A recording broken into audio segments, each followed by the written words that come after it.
Well, g'day Bomber fans. Will Setterfield has been delisted by the Bombers. We have made our final list change before the draft. We thought maybe he was safe after avoiding the delisting announcement with Ben Hobbs and Lamont Lowell. It turns out all three have been delisted. There is a reason for that. We're going to talk about it, and you draft nerds might like it. So Will Setterfield, really unlucky to be delisted. You guys would probably know, if you know the channel, that I was on team delist more than anything, but I do still think it's harsh. This guy he's been a really solid contributor at the Bombers at his best. He played some really great footy this year. He shut down some of the best midfielders in the competition. He's a genuinely good tagger, and if not a good tagger, he's a really solid inside midfielder. I've liked him every time he's played for the Bombers since coming across from Carlton.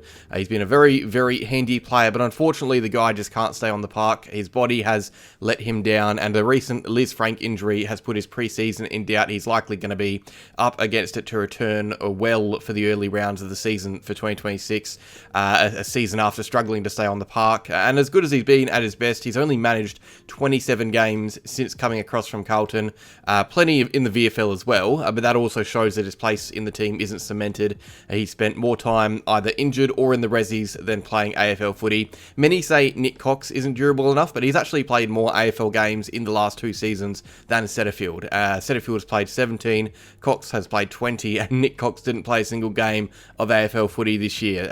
So yeah, since joining the AFL, Nick Cox has actually played more footy than Setterfield. So not comparing the two or anything, but it's just kind of showing you, I guess, where Setterfield is at with his durability and his body, because, well, yeah, both those players are struggling. And it's kind of fair to see why the club has opted against Setterfield here. We're obviously trying to get players on the park next season under Matt Innes, but Setterfield isn't high enough on the pecking orders to justify keeping him on the list, especially if we can bring in a solid draft pick to develop while we are rebuilding, and that is the plan here, because Setterfield turns 28 next year. Even if his body does get better, it will eventually start slowing down in the next few seasons. I think it makes perfect sense. I'll explain the rookie situation in a second, because that is very I guess confusing to some, but yeah, Setterfield is no longer on our senior list. That doesn't mean his time with the club or the competition is over. In fact, he is gathering some attention from rival clubs. He is now a genuine chance to be picked up by someone in the rookie draft or in the supplemental selection period. Funnily enough, the Bombers are one of those clubs. So you might be thinking, why would we delist Setterfield just to maybe pick him up again? And that is a very good question. So the way that the draft works, you're only allowed to take the amount of players that you have spots left on your senior list. Let's completely disregard rookie spots for a second, because that doesn't really play into the national draft, and that's where Setterfield coming back on the list might come into things. But AFL clubs can have up to 38 players on their senior list, and although we don't have the proper list information yet, we can now assume that Essendon with Will Setterfield would have had 34 players on the list, and this means that we only would be able to have selected 4 players in the national draft if we kept Will Setterfield on the senior list, and that is obviously not ideal, because we have a very good draft end. We've got 5 picks in the first 2 rounds. We're looking to both trade up the order, and we're hopeful of being able to bring both NGA prospects in through the doors. If we kept Setterfield, we would be sacrificing the chance to bring in another player in a good range of this year's draft. So think about it as if the club is choosing between a young, promising 18-year-old or a soon-to-be 28-year-old who's obviously struggling with his body. Even if Setterfield is good for us at his best, it goes against what we're trying to do with our list, with our rebuild, if we are to sign him on the senior list instead of taking a player in the draft in a good range. So delisting Will Setterfield allows us to take one more player in this year's draft, meaning we're now set to take 5 in the draft. But this is where it gets interesting, because obviously, I said before, we don't know what the list looks like in terms of rookies and everything. But on top of the 38 players you can have on your senior list, you can also have 6 rookies. So think of guys like Jaden Ewan, he's a rookie, the mid-season draftees.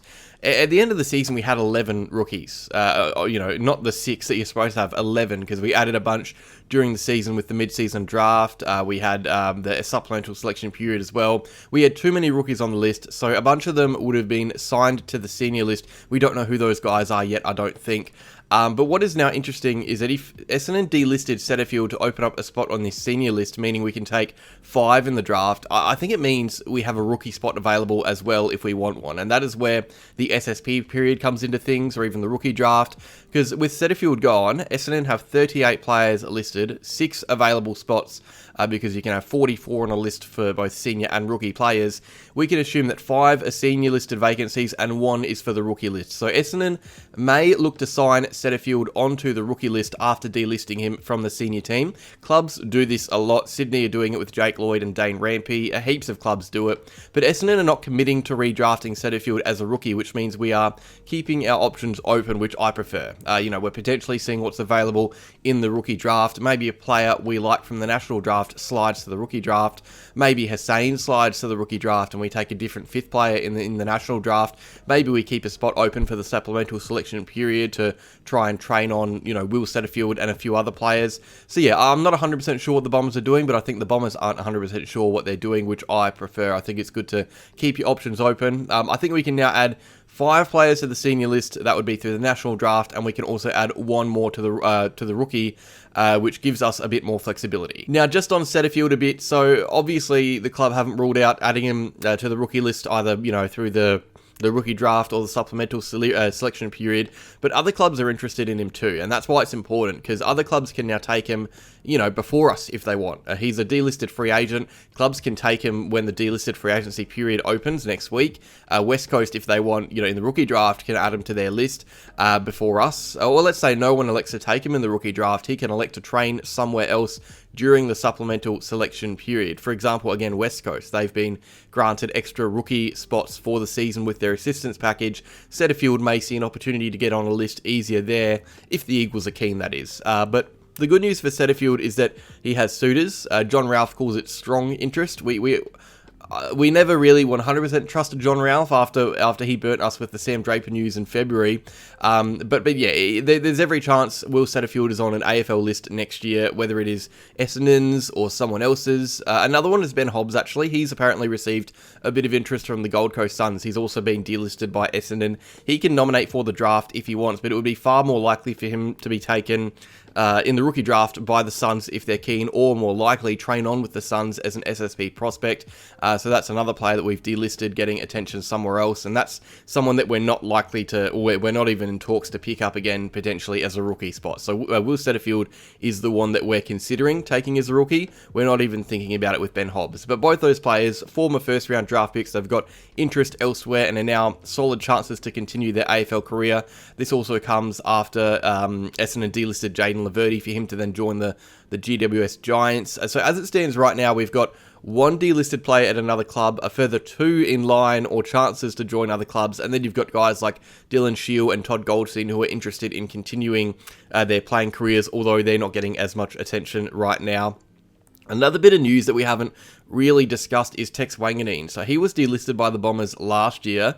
He's actually in line to try out for St Kilda's team. That was a big story earlier, where as the Saints look to find ways to keep Wanganeen Miller on their books, and Tom Morris reported that part of that could involve giving Tex Wanganeen, the cousin of Nazaya, a go at Moorabbin. I think that's actually a really solid chance of happening, and it's really interesting. It would be cool to see if he's improved, because obviously he was one of the first delisted at the end of 2024.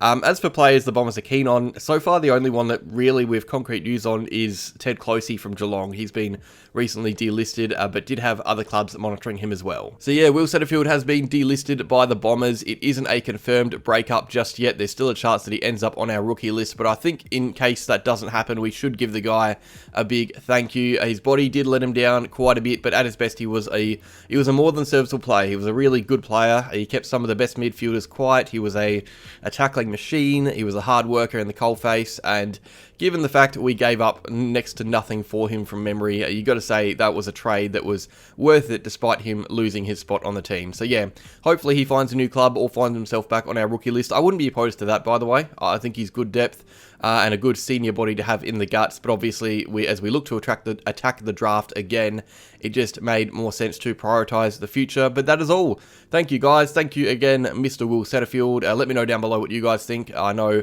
he had quite a few fans. So that's all. Cheers for watching, Bomber fans. Like, subscribe, and go Bombers.